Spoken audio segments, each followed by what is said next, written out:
નમસ્કાર, જય માતાજી મિત્રો. તો હું છું રાજપરા સંજય અને મિત્રો ફરીવાર તમારું સ્વાગત છે આપણા વ્લોગ વિડીયોની અંદર. તો મિત્રો આજ કોઈ વ્લોગ વિડીયો નથી, પણ હું તમને બધું આપણું નર્સરીનું આયોજન બતાવવાનો છું. તો વિડીયોમાં એન્ડ સુધી કન્ટિન્યુ ટૂંકમાં જોતા રહેજો, તો તમને ખૂબ એવું જાણવા મળશે. તો મિત્રો વાત કરી દઉં તો તમે મારી પાછળ મિત્રો આ નેટ હાઉસ જોઈ શકતા છો. મિત્રો એ નેટ હાઉસનું આપણું કમ્પ્લીટલી કામ અત્યારે મિત્રો 70થી 80% જેવું અત્યારે કમ્પ્લીટ તૈયાર થયું છે. અને બાકી મિત્રો થવા માથે છે, પણ આ હું રેગ્યુલર અત્યારે પરબ ને એવું બધું હાલતું એટલે માણસો ખૂબ ગપકા મારી જાય છે. અને જો અમુક આ તમે જોઈ શકતા છો.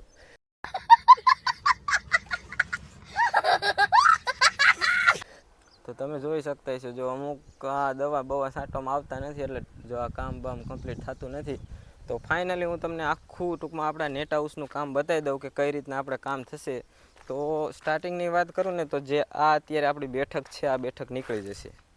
અને મિત્રો ફાઇનલી અહીંયા આપણો એક મોટો ગેટ બનશે, અને આ બંને બાજુ બેઠક છે, હું તમને એ પણ બતાવી દઉં.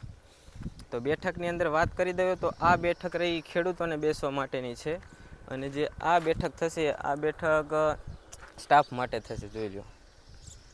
તો મિત્રો આ રીતના આપણે બંને બાજુ બેઠક છે, અહીંયા વચ્ચે એન્ટ્રી ગેટ છે, અને આવું કાંક મિત્રો આપણું આ નેટ હાઉસ તૈયાર થશે. તો તમે જોઈ શકતા છો મિત્રો, આ રીતના આપણું નેટ હાઉસનું કામ તૈયાર થવાનું છે. આ નેટની વાત કરી દઉં તો મિત્રો આ મોનો 55% નેટ વાપરેલી છે, બ્લેક કલરની. તો હવે ઘણા ખેડૂતો કહેશે કે નેટ એટલે હું, ના ગ્રીન હાઉસ એટલે હું, ને આમાં શું કરવાનું છે.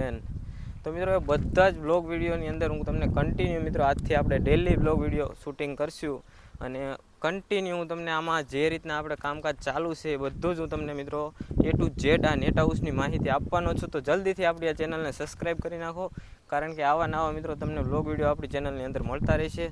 તો સૌપ્રથમ પહેલાં વાત કરી દઉં ને, તો મિત્રો આમાં આપણે 200 ફેરા માટી નાખી દીધી છે, કારણ કે શું થાય, રોપ આ નર્સરી આ ટૂંકમાં આપણે આ નેટ હાઉસની અંદર જે કાંઈ વાવેતર કરવી તેમાં નુકસાન ન થાય, અને ખૂબ એવું સારું આપણને પાણીનો ભરાવો ન લે, અને જમીન એક લેવલે થઈ જાય. કારણ કે આ ખાડાવાળો વિસ્તાર હતો, અને આપણી નર્સરીની વાત કરું ને, તો આપણે કોઈ આમાં ખેતી નથી કરવાના. જો આમાં માત્ર ને માત્ર રોપા જ તૈયાર કરવાના છે શાકભાજીના.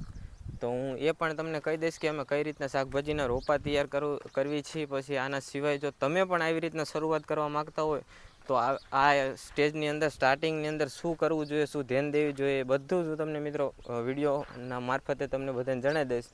તો બીજી વાત કરી દઉં તો સામે દેખાય આપણું ઘર છે મિત્રો, આ બાજુમાં ટાંકો છે. અને ટાંકાની વાત કરી દઉં ને, તો એક ટાંકો મારે કમ્પ્લીટ આખો ભરાઈ જાય એટલે આ નર્સરીની અંદર 4 મહિના જાય. અને મિત્રો રોપા તૈયાર કરવા એ ખૂબ અઘરી વસ્તુ છે, સહેલી વસ્તુ નથી.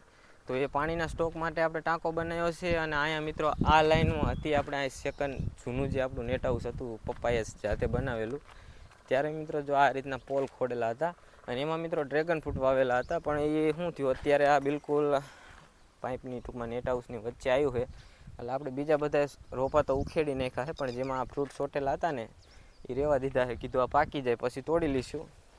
અને નેટ હાઉસની મિત્રો એન્ડની અંદર ફરતી બોર્ડરની અંદર જો મિત્રો આ ટાઈપ હુક્કી લાગતી હોય છે.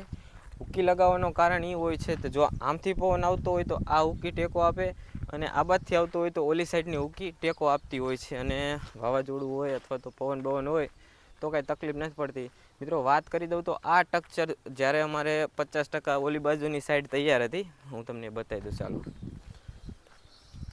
તો મિત્રો જે આ સ્ટ્રક્ચર રહ્યું ને, આ મિત્રો આપણે 58 ગાળા તૈયાર હતા 13x20ના, અને બીજા મિત્રો આપણે આ 52 ગાળા અત્યારે ભરી આવી. તમે જોઈ શકતા છો આ અવડું મોટું આપણું સ્ટ્રક્ચર તૈયાર છે. આમાં પ્લાન્ટની વાત કરી દઉં ને, તો મિત્રો એક સાથે મારે આમાં 45 લાખ પ્લાન્ટ આમાં ટૂંકમાં શાકભાજીના થતા હોય છે. અને વાત કરી દઉં તો આ બધી યુટ્યુબની દયા છે. આપણે બ્લોગ ચેનલ તો આજે 2-3 દિવસથી આજે સ્ટાર્ટિંગ કરી, અને પણ મિત્રો આપણે એક ખેતી રિલેટેડની ઓલરેડી ચાલુ છે ચેનલ, એમાં ખેતીની બધી હું માહિતી આપતો હોય છે. અને એની પણ લિંક હું તમને ડિસ્ક્રિપ્શનમાં આપી દઈશ. તો એમાં જો કોઈ તમે ખેતીની માહિતી લેવા માગતા હોય તો સબસ્ક્રાઈબ કરી શકો છો. અને જે લોકો સિટીની અંદર રહીને આપણો વિડીયો જોતા હોય છે, તો મિત્રો એની માટે ખાસ ઓફર રાખવાની છે.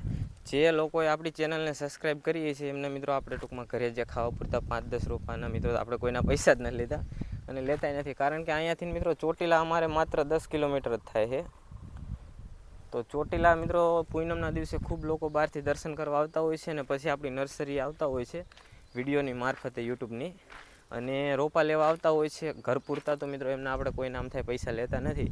અને હજી મિત્રો જ્યાં તમને બોર્ડર દેખાય છે, આ બોર્ડર બધી જ કમ્પ્લીટ પેક થઈ જશે. આમાં મિત્રો કૂતરાને આવવું હોય તો ન આવી શકીએ કોઈ જાતનું, અને મિત્રો કોઈ પશુ પક્ષી પણ નથી આવી શકતા. અને એ રીતના મિત્રો કંઈક નેટ હાઉસનું કામ તૈયાર છે. અને સામેના તમે 2-3 ગાળા જોઈ શકતા છે, એમાં મિત્રો બેડ પણ આપણે તૈયાર થઈ ગયા છે.